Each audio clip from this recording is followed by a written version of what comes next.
Hello, everyone, and welcome to another episode of I Am Christina DiArcangelo.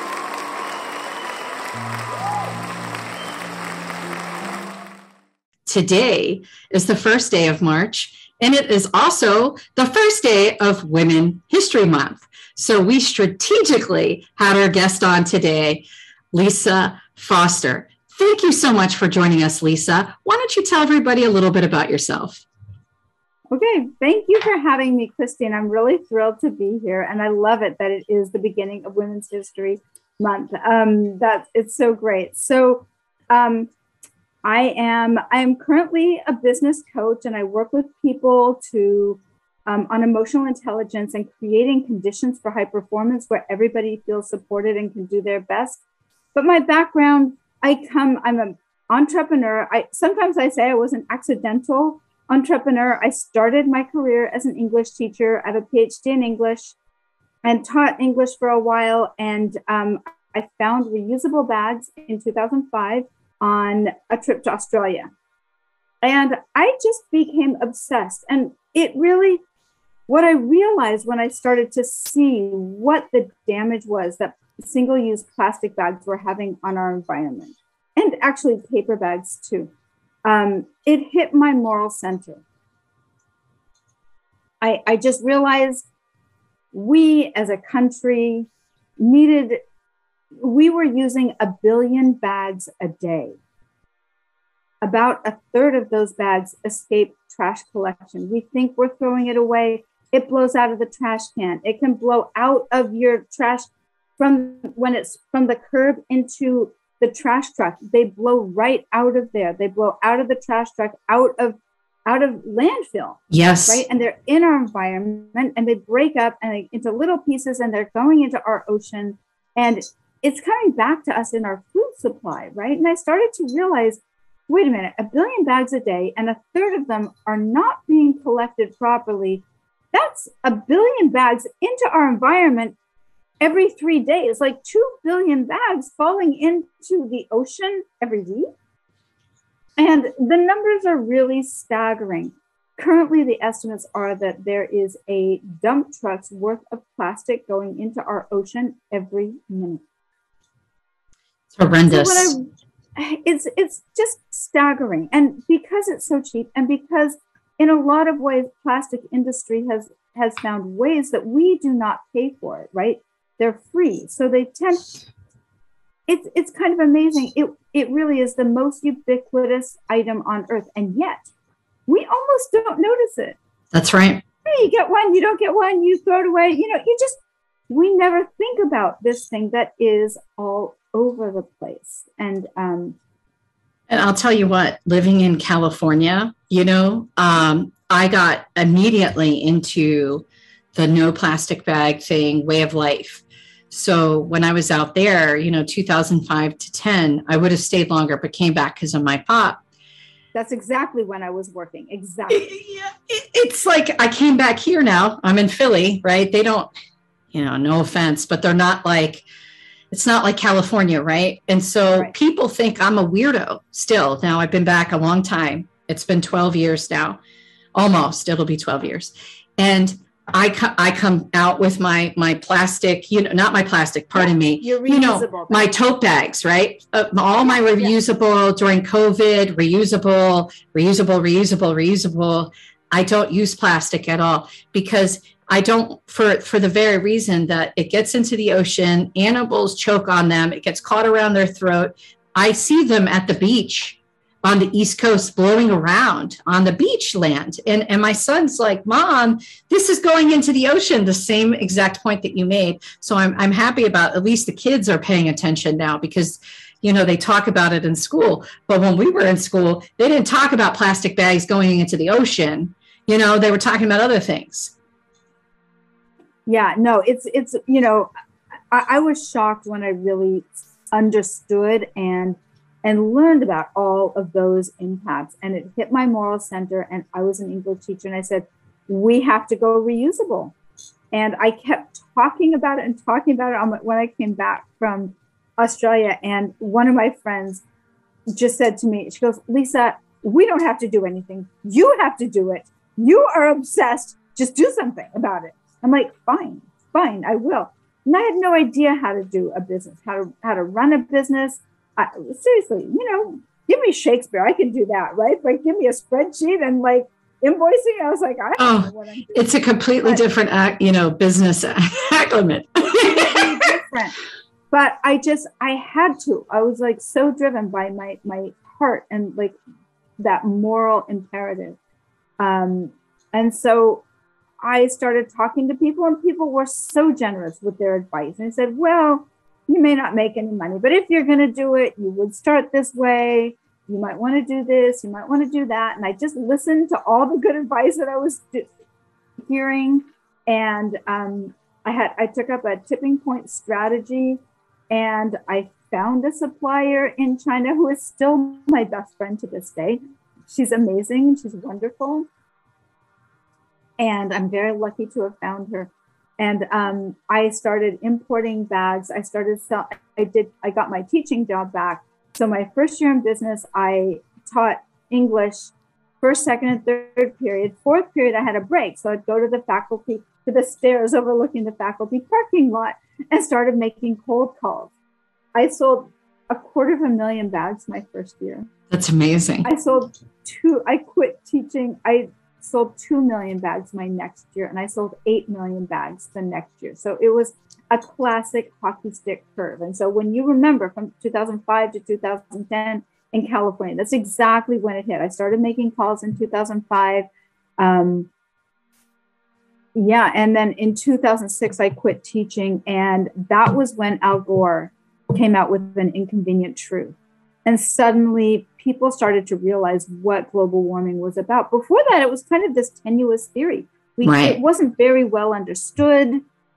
We thought it was a long, long way off, maybe a couple hundred years. So it didn't seem the way it does now, where we see what's happening to our environment now, and the animals washing up on the beach. And the weather. I mean, the weather is crazy. The fact that the Bay Area is getting ice. What in the? Yep. Oh my God! And then here, in the Philadelphia area, it's 65. Last week, it was one day. Literally, it was 65 degrees. And I have 2 autoimmune diseases. So weather fluctuation for me, like right now today, I'm suffering because it's 22 degrees here. It's damp. There's no sun. It's crappy weather, but it's winter time. So here we assume that we should have 22-degree weather. Okay, I know what I signed up for. But last week it's 65. And then 62. And then all of a sudden we have an ice storm, like we were talking about before. What's going on here? Now we have an ice storm because it was 65 the day before the ice storm came. I know. Before the ice storm came up here I'm in Martha's Vineyard in Massachusetts, my daffodils started coming up. I got 4 inches of daffodils. I hope they bloom, right? Because they were totally hit by that ice storm. So we'll see how they do. But and that's the weather, right? They're just responding to that 65 degree, a couple of days at 65, and they're like, oh, spring, here we come, and then they get slammed again. So the weather is really wacky everywhere. If you just think about it, the extreme weather events. Portland, Oregon is on fire. Portland and Seattle, it rains in Seattle. It's supposed to rain. It's supposed to rain all the time. Yes. That rainforest burnt up last summer in a way that was just shocking, I think, to a lot of people up there. And the skiers this year, I think the skiers really felt it this year. There was some snow in January. The ski resorts didn't think there was going to be snow. They didn't have enough people. They couldn't get enough people. There was COVID. And then after that first storm, there was nothing. Like all of February, there was almost nothing. Snow. And I think, that industry is just really sensitive, obviously, to weather and travel to adapt. And now the travel industry, everything's messed up. I mean, now we see global warming. Yeah. Mm-hmm. Now people have their eyes wide open because they don't understand how it can go from 61 day to freezing rain and snow and sleet the next day. And then everybody's being impacted environmentally. meaning there's damage occurring to people's homes. The damage that's occurring to people's homes, floods, cracked foundation, fires, all this stuff, high winds. I'll tell you what, where I live, we have a homeowners association, and I'm planning on moving before the end of the year because I can't stand these HOAs, because it's like God is watching over you at all times, or whatever you believe in, big brother, big sister, whatever. And you get letters all the time. So we had high winds last week. We had high winds on Sunday, like Mary Poppins with your umbrella winds here. And so some of my boxes moved, in my driveway, not in somebody else's yard, not, on my property. We realized this, we picked it up, we put it away, right? My son and I went out there, stacked it tight, tried to keep it in there. Don't you know, somebody took a picture. I swear to God, these petty people took a picture, and I get an email yesterday at 9 a.m. That's how I start my day, of the stupid 3 boxes in my driveway. So I'm like, listen, lady, I got the boxes picked up within 20 minutes of their departure. I have cameras all over my house, so I know exactly what I did when. She doesn't know this, but I know this. And you're worrying about boxes in my yard. This is how stupid people are. Instead of worrying about... We have bigger things to worry about. We really, you're 100% right. We have bigger things to think about. You got to really look up and see what's happening in the world. Just listening to your heart. So that's where we were talking before, is that I just listened to my heart, and I just said, you got to do this. You have to help America go reusable. And I had a lot of naysayers. They did. They said Americans will never bring their own bags back. Americans will never pay for a bag. And I trusted in the American people, because all my friends, when I told them what was happening, where all that garbage is going, and it's going into the center of our ocean, and it's coming back, not only around their neck, they're eating it. And then we're eating the... That's right. We're eating the plastic. It's very, very toxic. This is, it really affects our endocrine system, right? They're endocrine disruptors. That's what plastic, you're a scientist, you would know this, right? Yep. They're endocrine disruptors, and we have an increasing rate of gender abnormalities and autoimmune disorders and reproductive system cancer. Mental health increases, cancer. Cancer, especially our reproductive, right? So this is, it's like, it's all connected, you guys. We have to connect the dots and see that, one of the things I always say is, when you throw a bag away, there is no away. You throw a piece of plastic away, there is no away. It's all here. That straw you used at your 8th birthday party, it is either in landfill, or it's in the ocean, or it's in little bits and pieces somewhere in between. It is still here. It's not going away. No. Right? So we have to really think about reusing and seeing it as a precious resource. I'm not saying you have to get rid of all your plastic, but just see it as a precious resource. So here are the numbers on what we're paying.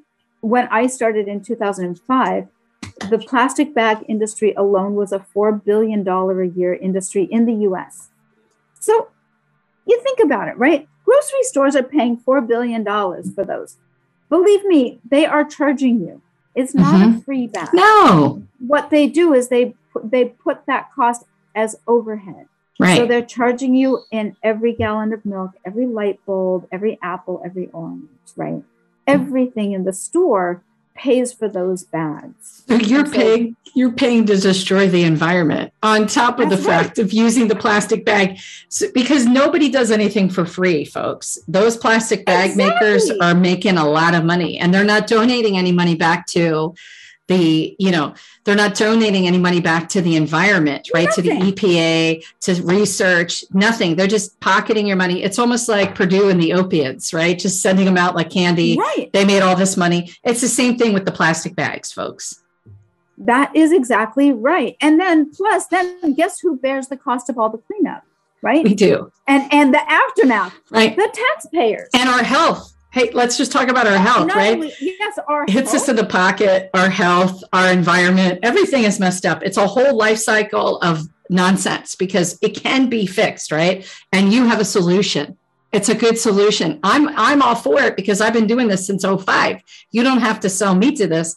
You know, like we don't even use plastic bags in my house. I don't even use plastic containers, right. Glass. Right. You know, you saw my metal thing with the metal. I mean, everything is glass. Yeah.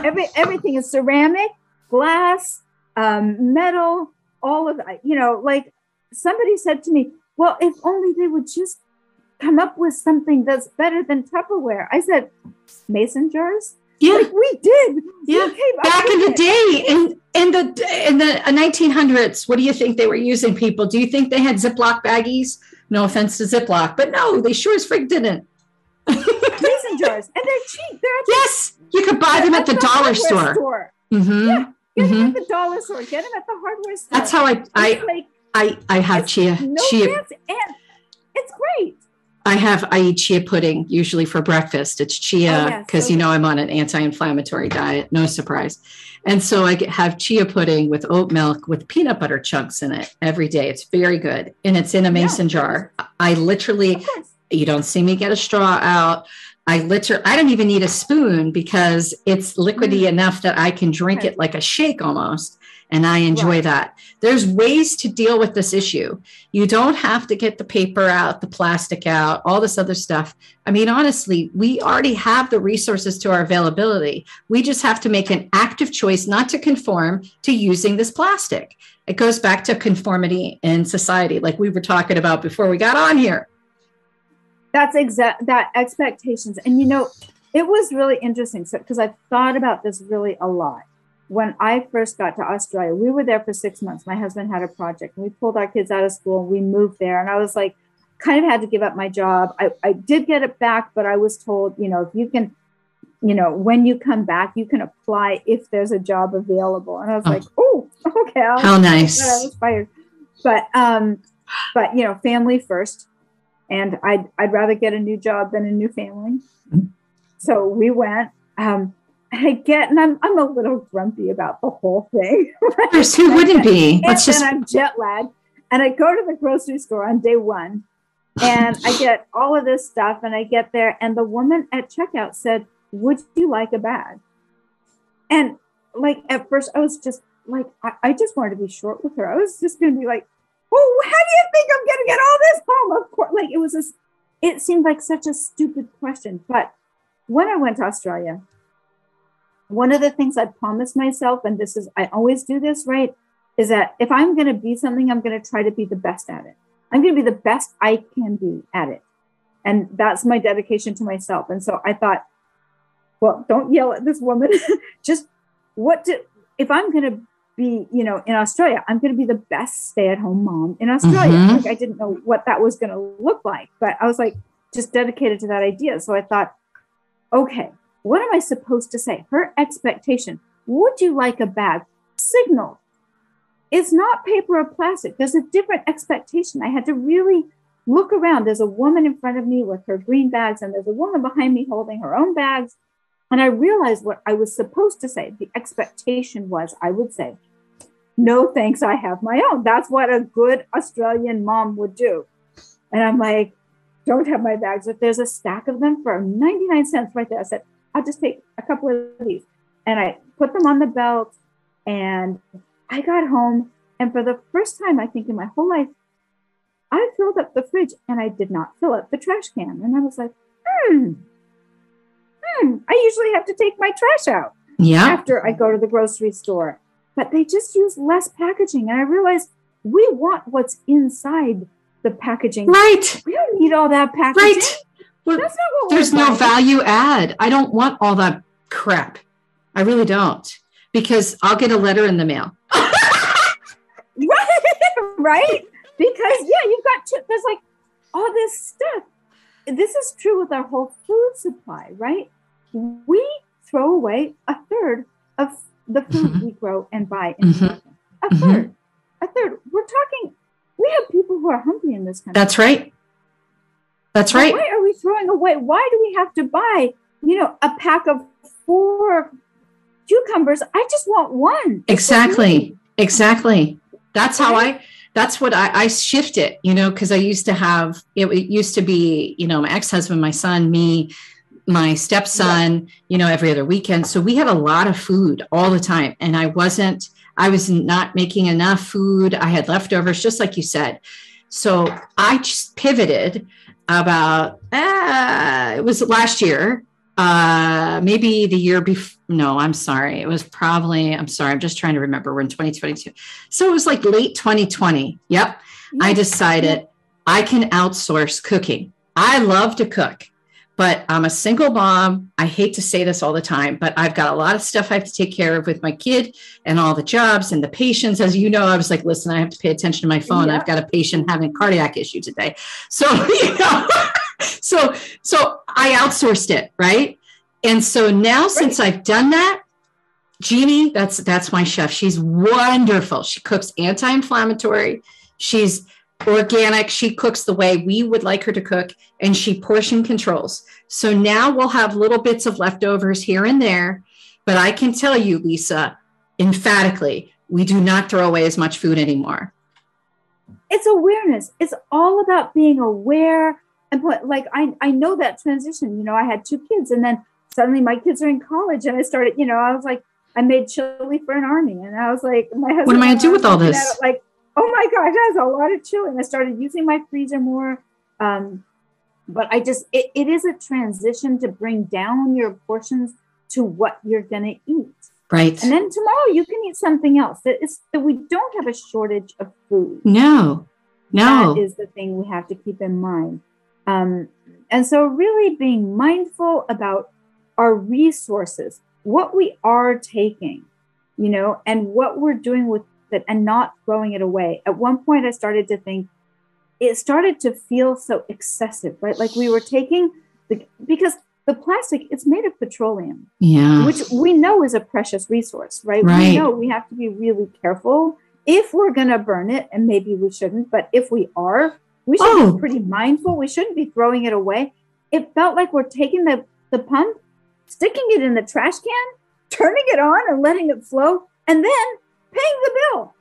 It made no sense to me. One thing you brought up, and that's why I went, I didn't mean to say, while you were talking, I apologize for that, but it just hit me in the head.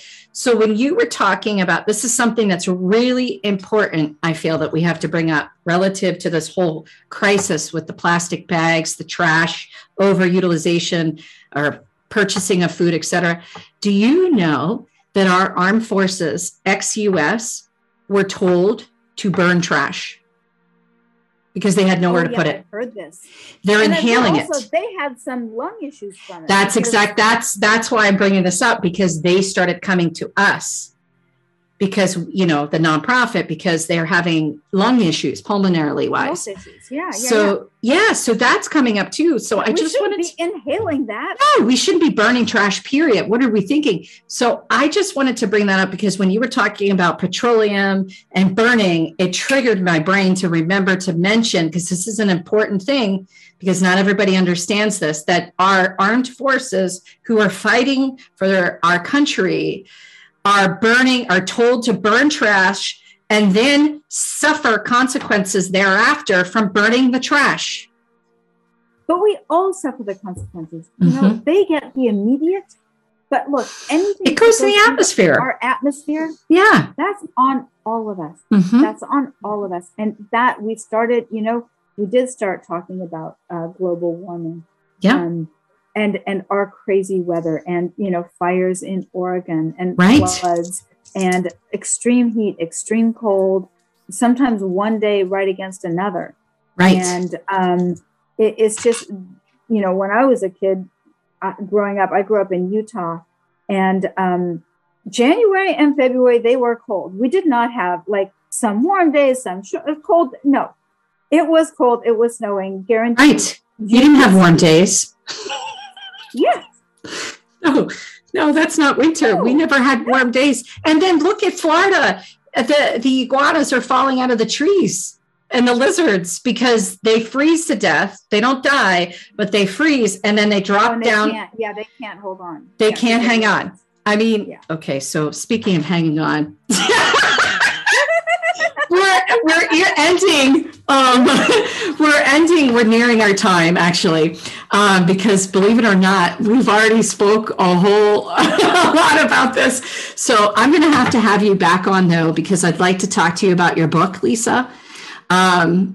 Because I'm excited about it, because I wrote about all of this. Yes. It was such an extraordinary experience to me. I really wanted to share it with other people and inspire other people. So please, yes, I would love to. I will have you back on. Maybe you could come back on later on this month. We'll shoot for April.